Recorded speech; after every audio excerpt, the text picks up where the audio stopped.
کا اجتماع ختم ہوا ہے، کچھ نگران بیٹھ کر اسی طرح مشورہ کر رہے ہیں دین کے بارے میں جس طرح ہم مشورہ کرتے ہیں، تو ہم گفتگو ہی کر رہے ہیں تبلیغ اسلامی کے بارے میں، تو انہوں نے قسم اٹھا کر کہا کہ غیب سے آواز آئی کہ تبلیغ اسلامی اللہ کے رازوں میں سے ایک راز ہے۔ یہ کہتے ہیں کہ میں قسم اٹھا کر کہتا ہوں کہ مجھے کانوں میں یہ آواز آئی تو اس سے پتہ چلا کہ یہ ایسے ہی نہیں، تبلیغ اسلامی کا کام ہو رہا ہے، اس پر اللہ کا بھی کرم ہے، اس کے محبوب کا بھی کرم ہے۔ اولیاء کی نظر میں حضور غوث اعظم اولیاء کے سردار ہیں۔ 11ویں اسلامی تربیت یہاں ہو رہی تھی۔ 11ویں اسلامی تربیت کے اندر اتنا روحانی واقعہ پیش آیا، اور میں آپ کے سامنے اس کو بیان کرنے لگا ہوں کہ پیر صاحب سے جب گفتگو ہوئی تو آپ نے فرمایا اس واقعہ کے بعد، تو آپ نے فرمایا کہ 3 ولیوں کی مجھے زیارت نصیب ہوئی، اور تینوں کی بارگاہ کے اندر میں نے عرض کیا کہ ہماری اسلامی تربیت قریب ہے، آپ اس میں قدم رجا فرمائیں۔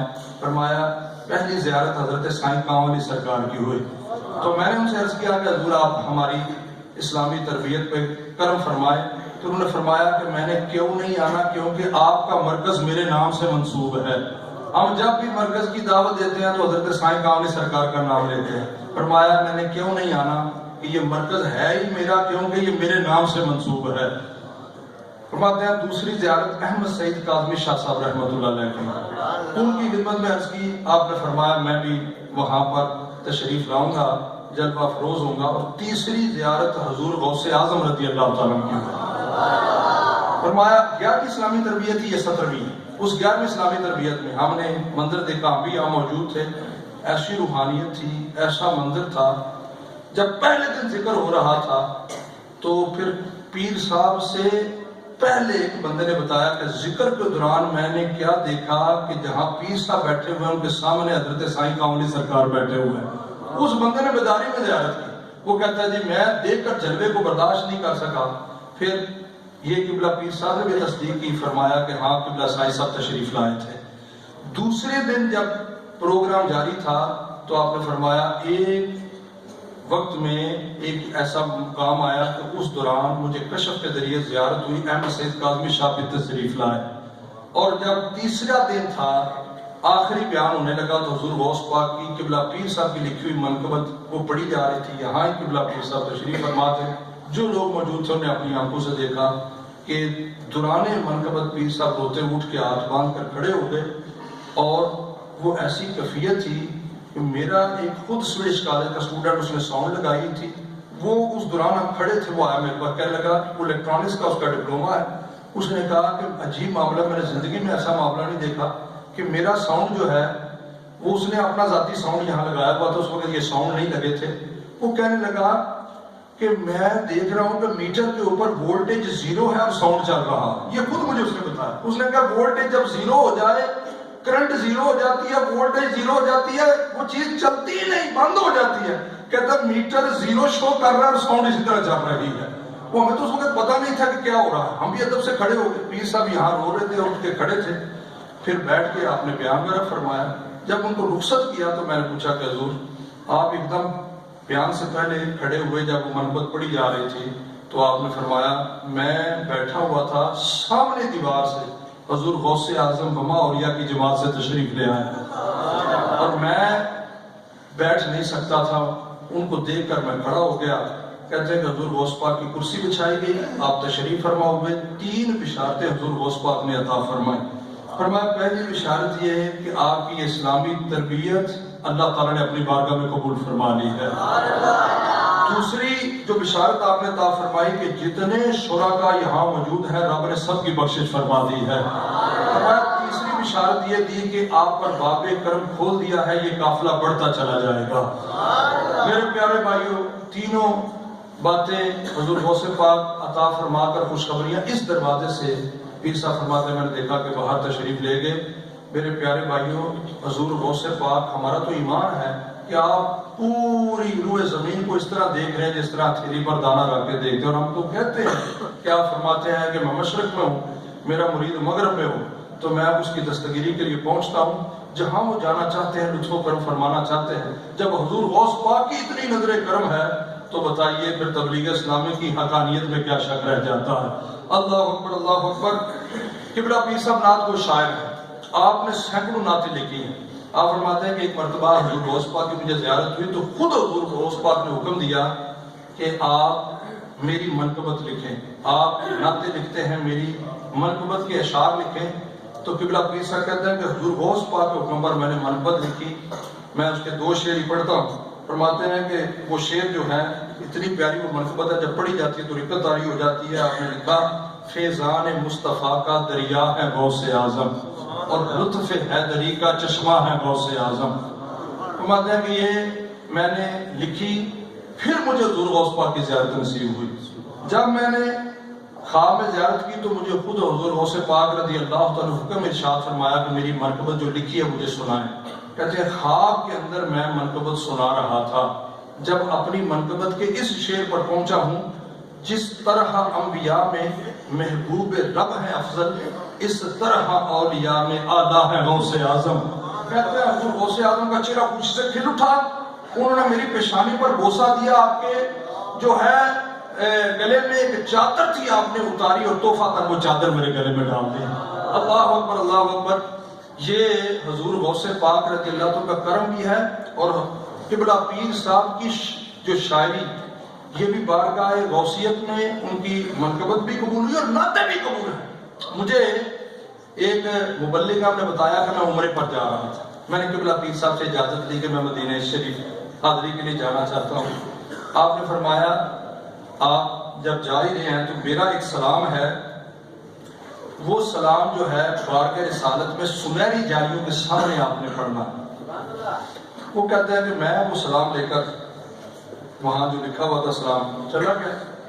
وہ کہتے ہیں وہاں پر مدینہ پاک میں جالیوں کے سامنے کھڑے ہو کر سلام پیش کرنا تو یہ ممکن ہی نہیں ہے، کیونکہ میں بھی مجھے بھی حاضری نصیب ہوئی ہے. وہاں وہ شرطے اور وہ جو ان کا ماحول ہے وہ دھکے مارتے ہیں، بارگاہ رسالت کی طرف نہ ہاتھ باندھنے دیتے ہیں نہ چہرہ کرنے دیتے ہیں.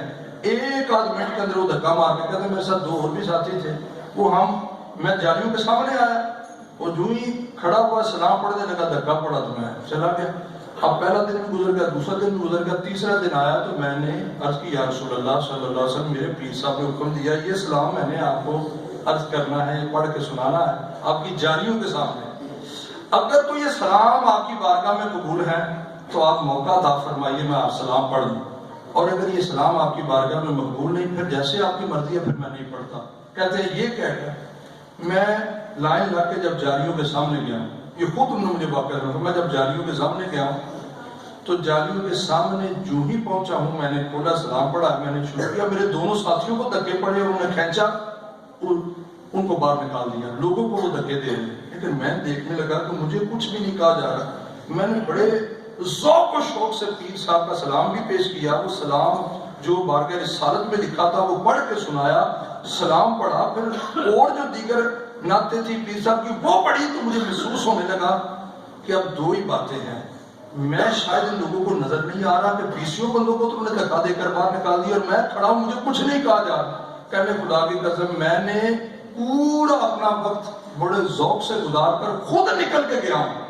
مجھے کسی بندے نے دھکا دے کر اس جالیوں سے نہیں اٹھایا. مجھے سمجھ آ گئی کہ پیر صاحب بھی بارگاہ رسالت میں مقبول ہیں، ان کا لکھا ہوا سلام بھی مقبول ہے. اللہ اکبر اللہ. وہی بھائی کہتے ہیں دوسری خواب مجھے مدینہ منورہ میں آئی. مدینہ پاک کے اندر میں سویا ہوا تھا، میں کیا دیکھتا ہوں کہ میں پھر مسجد نبی شریف کی طرف جا رہا ہوں. مسجد نبی شریف کی طرف گیا ہوں تو سنہری جالیوں کے پاس پہنچا ہوں تو پردہ ہٹ گیا. میں اندر حاضر ہوا تو کیا دیکھتا ہوں کہ محفل سجی ہوئی ہے اور سرکار دو عالم صلی اللہ علیہ وسلم اس محفل کے اندر بیان ارشاد فرما رہے ہیں اور اسی محفل کے اندر قبلہ پیر صاحب بھی بیٹھے ہوئے ہیں. جب سرکار دو عالم صلی اللہ علیہ وسلم نے بیان ختم فرمایا تو قبلہ پیر صاحب کو حکم دیا کہ اب آپ اٹھ کر ان کو تبلیغ فرمائیں. فرماتا ہے کہ میں نے اپنی آنکھوں سے دیکھا کہ سرکار دو عالم صلی اللہ علیہ وسلم کی موجودگی میں قبلہ پیر صاحب بیان فرما رہے ہیں. پیارے بھائیوں اب ظاہر بات ہے اتنی برکات اگر موجود ہیں تو یہ تبلیغ اسلامی کی حقانیت کی علامت ہے. پھر ہمارا لٹریچر جو قبلہ پیر صاحب طرح طرح انجمن ہے، خدا کی قسم 10 بندوں کی ٹیم بھی ہوگی. احادیث کی کتابیں میں خود گھر جا کر دیکھا ہے، کتابوں کو کھنگالنا، حدیثوں کے والا جات نکالنے. ایک کتابچہ جو آپ کو چھوٹا سا 20 روپے کا نظر آ رہا ہے، یہ سینکڑوں کتابوں کا نچوڑ ہے. تخریج کرنی، حوالے دینے. ایک درس نظامی کے استاد ہیں، مدرسے میں پڑھاتے ہیں، ایک رسالہ ان کو میں نے دیا ہے، انہوں نے پڑھا ہے، مجھے انہوں نے فون کیا، کہا یہ میں نے رسالہ پیر صاحب کو پڑھا ہے، اتنا علمی رسالہ تھا، جتنے کتابچے پیر صاحب نے لکھے ہیں مجھ سے بل بنا کر پیسے لے لیں، برائے مہربانی وہ سارے رسالے مجھے پہنچائے۔ اتنا معیاری کام، ظاہر بات ہے کہ جو علم والا ہے وہ علم والے کو جانتا ہے کہ کتنا علم ہے، ولی ولی کو پہچانتا ہے۔ قبلہ پیر صاحب کا لٹریچر، قبلہ پیر صاحب کی شاعری، قبلہ پیر صاحب کے جو ہے تقریری معاملات اس درد اور سوچ کے ساتھ جاری ہے۔ میں آپ سے یہ ریکویسٹ کرتا ہوں کہ یہ ماحول اللہ کی نعمت ہے، اس کی بڑی برکات ہے، ہم نے موت تک نہیں اس ماحول کو چھوڑنا۔ اتنے یہ جو خواتین میری آواز سن رہی ہیں وہ بھی سن لیں، خواتین میں بھی تبلیغ کا کام جاری ہے، یہ بھی اس ماحول کی برکات سے محروم نہ، اس سے جدا نہ۔ ابھی تھوڑے دن پہلے میری اہلیہ کا انتقال ہوا، میں نے اپنی آنکھوں سے معاملات دیکھے ہیں۔ اب میں جب یہ اب میرا معاملہ نہیں ہے تو اب سارے لوگوں نے اس منظر کو دیکھ لیا۔ میری اہلیہ شوگر کی مریض تھی، بلڈ پریشر انہیں بہت تھا، باپ پردہ تھی۔ میں اکثر اسے یہ کہتا تھا کہ دیکھو تم پرہیز کیا کرو، کیونکہ تم بہت با پردہ ہو، ہسپتالوں کے اندر پردہ نہیں رہتا۔ اور پھر یہ ہے کہ اگر اس شوگر میں گردے فیل ہو جائیں، کوئی بڑی بیماری ہے لگ جائے تو اسپتالوں میں تو پھر بے پردگی۔ اور میں اکثر پریشان رہتا تھا، یا اللہ میری زوجہ کو یہ بیماریاں ہیں اور اسپتالوں میں اس کو بے پردہ ہونے نہیں دینا چاہتا۔ تو وہ یہ معاملہ میرے ذہن میں تھا، اور پھر مجھے یہ بھی ڈر لگتا تھا اس کی موت کا وقت، یہ اتنی بیماریاں ہیں تو کتنی اذیت اور کتنی تکلیفوں سے یہ گزرے گی۔ میں ایک جگہ جمعہ پڑھاتا ہوں، میں کالج سے ڈیوٹی کر کے کالج سے نکلتے فون کیا ہے کہ میں آج میٹنگ تھی کالج میں لیٹ ہو گیا۔ سارا دن گھر کے کام کاج کیے، کوئی مطلب بیماری کا معاملہ ہی نہیں تھا، سارے گھر کی صفائی کی، کھانا پکایا۔ میں نے فون کیا کہ ٹائم 12:30 بیان شروع کرنا، 11 ہو گئے ہیں، میرے پسینے سے کپڑے شرابور ہیں، میں نے کپڑے بھی چینج کرنے ہیں، دوبارہ غسل کرنا ہے، اور میں نے ناشتہ نہیں کیا تھا۔ میں نے کہا مجھے بھوک بھی لگی ہے، تو گھر میں کہا کپڑے پریس کر کے تیار کر دی ہیں، کھانا تیار ہے، آپ آ جائیں۔ میں گھر پہنچا، غسل کر کپڑے چینج، میرے سامنے کھانا رکھا ہے، ادھر بس بازو میں کسی درد شروع ہوئی ہے، مجھے اتنا کہا کہ آپ چلے جائیں جمعہ پڑھانے، لیکن زیادہ دیر نہ لگائیے گا، جلدی گھر آ جائیے گا۔ میں جمعہ پڑھا کر جو ہی گھر پہنچاؤں تو آگے وہ بستر پر لیٹی تھی، بچوں نے بتایا کہ طبیعت زیادہ خراب ہے۔ میں نے پوچھا کیا کہتے، تھوڑا سا قہوہ بنا دیں میرا دل ٹھیک ہو جائے، تو پھر میں کچھ چیز کھا کر ٹیبلٹ مجھے دیں، ذرا درد بازو میں ہو رہی ہے۔ وہ میں قہوہ بنا کر لایا ہوں، پلایا، مجھے کہتے کرسی پر بیٹھ جائیں، اب آپ نے مجھ سے دور نہیں جانا۔ میں کرسی پر بیٹھوں، دیکھا وہ سو گئی ہے، میں نے کہا یہ بھی سو گئی ہے، میں بھی رات کو اجتماع سے لیٹ گیا، جمعے کا دن تھا، رات اجتماع تھا، میں بھی کرسی پر، پھر مجھے نیند آئی، میں فرش پر تکیا تھا، لیٹ گیا۔ وہ 5-10 منٹ گزرے ہیں، چھوٹی بچی نے آواز دیا مجھے جلدی اٹھے، امی سانس لے رہی ہوں، اونچے اونچے اٹھا ہوں، نہ اس کی آواز نکلی ہے نہ کوئی اذیت، بس ایسے سانس لیتے تو میں نے سیدھا کیا، وہ آخری سانس لیا اور انتقال ہو گیا۔ بات جو بتانے والی تھی، کیونکہ اس عورت نے میری بڑی اس دین میں، ہم تو دوڑ میں رہے اور دینی کاموں میں خدمت کی۔ دیکھیں اس تبلیغ اسلامی میں سمجھتا ہوں کہ میرے دین کی کوئی جو دوڑ دھوپ تھی اس کا حصہ تھا، اللہ نے نام کہہ دیا، چند منٹوں میں جان نکلی ہے، کوئی تکلیف آواز نہیں ہوئی۔ میں بہت ڈرتا تھا، پتہ نہیں کہ کس اذیت سے بندہ دنیا سے جاتا۔ ہم بیان بھی کرتے ہیں، موت بڑی سخت ہے، خدا کی قسم کھڑا ہوں، چند لمحوں کے اندر نہ تڑپنا نہ آواز نکلنا۔ جمعہ مبارک کا دن، پھر دوست بیٹھے ہوئے نے مشورہ کیا، کہتے ہیں کہ جنازہ جو آج ہی کرنا ہے کیونکہ آپ کے بچے چھوٹے ہیں، بہت رو رہے ہیں، اور یہ ایسا نہ ہو معاملہ کہ یہ نہ رات۔ میں نے کہا بات تو یہی ہے کہ جلدی جانا ہے، لیکن قبر کیسے بنے گی، معاملات کیسے ہوں گے، 4 بجنے والے ہیں، اور آج جنازہ انہوں نے کہا 10 بجے کا اعلان کرے، سب کچھ ہو جائے۔ اب میں 10 بجے کے اعلان کے بعد یہ بھی محسوس کر رہا تھا کہ لوگ رات 10 بجے، کدھر چھوٹا سا شہر ہے، کون جنازہ پڑھنے آئے گا، کتنے لوگوں کو اطلاع نہیں ہوگی، بعد میں وہ مجھ سے شکوہ کریں گے۔ جب جنازہ 10 بجے قبرستان جنازہ گاہ میں پہنچا ہے، آپ اعلان ہو جائے، پوری جنازہ گاہ بہت بڑی جنازہ ساری بندوں سے بھری ہوئی تھی۔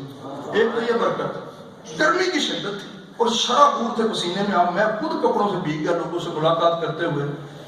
دفن انہوں نے تھا ادھر سائیں کامل دربار کے پاس، ہم نے قبرستان کی جگہ، ایک قبرستان کے ساتھ ہی ملکہ خریدی ہوئی ہے اپنی قبروں کے لیے، وہاں والد صاحب کی قبر ہے، وہی قبر بنوائی تھی۔ وہاں سرگودا روڈ سے میت کو گاڑی میں ڈال کر ہم چلے، بھیگے ہوئے پسینے کے ساتھ، اور یہ میں نہیں کہہ رہا، سارے جنہوں نے جنازہ پڑھا، جب وہ گاڑی میں ڈال کر ہم جو ہی دربار کے قریب پہنچے تو سامنے سے ایک بدلی چڑھی چمکتی ہوئی، اور مجھے کہنا شروع کیا لوگوں نے کہ بادل چڑھ گیا ہے، ایسا نہ ہو کہ بادل برس جائے تو جلدی دفن کا انتظام کرنا۔ میں نے کہا گاڑی والے کو ٹھیک ہے اب یوں ہی رکتی ہے تو ہم یہاں گاڑی رکی ہے، وہ بدلی اتنی تیزی سے آئی ہے، وہ گاڑی سے میت اتار کر قبر تک لے کر گئے ہیں، وہ اتنی سپیڈ سے وہ بدلی سر کے اوپر آ گئی۔ میں نے اپنی زوجہ کی میت اٹھا کر جو ہی قبر کے اندر رکھی ہے تو وہ بدلی برسنا شروع ہوئی ہے، اور اتنی تیزی کے ساتھ برسی ہے کہ جتنے بندے موجود تھے وہ بھیگ گئے، کفن کے اوپر بھی بارش کے قطرے، وہ چادر بھی اوپر کی، لیکن ظاہر بات ہے وہ ایک بھائی تو یہ بتا رہے تھے کہ قطرے اس طرح قبر کے اندر، وہ تھوڑی سی ہوا بھی تھی اور اتنی ٹھنڈی اور ہوا تھی، ایسے لگتا ہے جیسے مری کا موسم ہوتا ہے، آپ وہاں جائیں تو ٹھنڈک محسوس، ادھر سے بھیگے ہوئے آئے ہیں۔ اچھا وہاں دفن کرنے کے بعد میرا بیٹا آپ سے قرآن ہو کر میں نے نہیں جانا گھر، میں نے قرآن پڑھنا امی کے اس قبر پر۔ میں نے کہا میں اس بچے کو 11 بج گئے رات کو قبرستان چھوڑ کر کس طرح جاؤں، میں نے سب کو بھیج دیا، میں نے کہا میں اس کے پاس بیٹھتا ہوں۔ 10 منٹ گزرے، ایک پہلا فون آیا، ایک بھائی کچہری چوک پہنچے ہیں، وہ نے مجھے فون کیا، کہنے لگے کہ نگران صاحب عجیب معاملہ ہے، ادھر تو ہم بھیگ گئے ہیں اور کچہری چوک خشک ہے، یہاں بارش نہیں ہوئی۔ میں نے کہا اچھا۔ دوسرا فون سرگودا روڈ سے آیا، انہوں نے کہا جی پورا سرگودا روڈ خشک ہے، ادھر تو بارش ہوئی نہیں، ہم تو بھیگے ہوئے ادھر آئے ہیں اور ادھر تو کوئی بارش نہیں، سڑکیں خشک ہے۔ پھر مجھے یقین ہو گیا کہ بارش اسی علاقے میں ہوئی ہے، یہ رحمت کی بارش تھی، اور میں سمجھتا ہوں کہ یہ اس ماحول کی برکات ہیں۔ جو بھی اللہ کے دین کے لیے جو بھی خدمت اپنی خلوص دل سے سر انجام دیتا ہے، جانا تو سب نے ہے ہی ہے خدا کے لیے، جو بندہ مایوس ہو کر بادلی کا شکار ہو کر دین کے ماحول سے دور ہو جائے گا، اس کے لیے کوئی معاملات اچھے نہیں بنے گے۔ اس ماحول میں مر جائیں گے تو یہ ہمارے یہ ایک جسم مر گیا نا۔ نبی پاک صلی اللہ علیہ وسلم فرمایا سارے مسلمان ایک جسم کی مانند ہیں، جسم کے ایک حصے کو تکلیف ہوتی ہے، سارے جسم کو تکلیف ہوتی ہے۔ اب پرابلم یہ ہے کہ ہم سارے مسلمان کیوں کٹے ہوئے ہیں؟ ہماری جو تعلق کا رشتہ تھا وہ دین تھا، اب وہ جو دین سے کٹے ہوئے ہیں وہ جسم سے کٹے ہوئے ہیں۔ ہم جو ماحول میں جڑ گئے ہیں ایک جسم بن گئے ہیں، ایک کو سوئی چبھتی ہے، ہر ایک کو تکلیف ہوتی ہے۔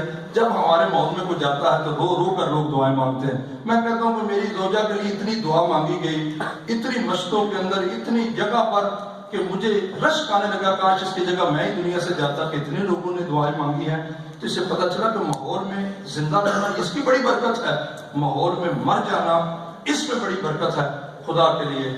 جہاں آپ سے میں ایک عہد کرنا چاہتا ہوں، اس ماحول میں ہر چیز کی پیاس بجھی ہے، بتائیں ایمان سے بتائیں کہ جتنا ذکر ہمارے مبلغین کر رہے ہیں اس ماحول کے اندر، اتنا ذکر زندگی میں پہلے کیا تھا؟ یہ جو ذکر تسبیحات پڑھی جا رہی ہیں، ذکر ہو رہا، کتنے یہاں پائے بیٹھے جن کی داڑیاں نہیں تھی، چہروں پر داڑیاں نہیں ہیں۔ ہمارے ایک پروفیسر صاحب بیٹھے ہیں، انہوں نے مجھے اٹھ کر بتایا کہ میں ساری زندگی اسکول ٹیچر رہا ہوں، انگلش پڑھاتا رہا ہوں، انگلش کا ٹیچر رہا ہوں، لیکن اس ماحول نے میرا رویہ بدل دیا۔ ان کے چہرے پر سفید ریش ہے، وہ جناب ہر وقت ہی روتے ہی رہتے ہیں، اتنی دقت ان پر تاری ہو کہتے ہیں اس ماحول نے میرا رنگ بدل دیا۔ یہاں بیٹھے ہوئے ہیں تو لوگوں کے یہ میں آپ کو بتا رہا ہوں کہ یہ واقعات یہ بتا رہے ہیں کہ چونکہ صحبت سے جدا نہیں ہونا، اس تبلیغ اسلامی کے دامن کو تھام لو، کسی مایوسی کا شکار نہیں ہونا۔ ہر چیز جو ہے اس ماحول میں روحانی بھی علمی بھی آپ کو عطا کی جا رہی ہے، بس مخلص مبلغ بن کر رسول اللہ صلی اللہ علیہ وسلم کے دین کے سچے خادم بن جائے، آپ کی خدمت اور محنت رائے گاہ نہیں جائے گی۔ اللہ کا بھی کرم ہوگا، سرکار کا بھی کرم ہوگا، سرکار دو عالم صلی اللہ علیہ وسلم کے صدقے اولیاء کا بھی کرم ہوگا، ذوالغوث پاک کا بھی کرم ہوگا، اور انشاءاللہ آپ کا بیڑا پار ہوگا۔ سب بھائی نیت کرے کہ انشاءاللہ ہم مرتے دم تک اس ماحول سے جدا نہیں ہوں گے۔ اللہ سے دعا ہے اللہ تعالی ہم سب کو تا دم آخر اس ماحول سے وابستہ رہنے کی اور دین مدین کی خدمت کی توفیق عطا فرمائے۔ وما علینا الا البلاغ۔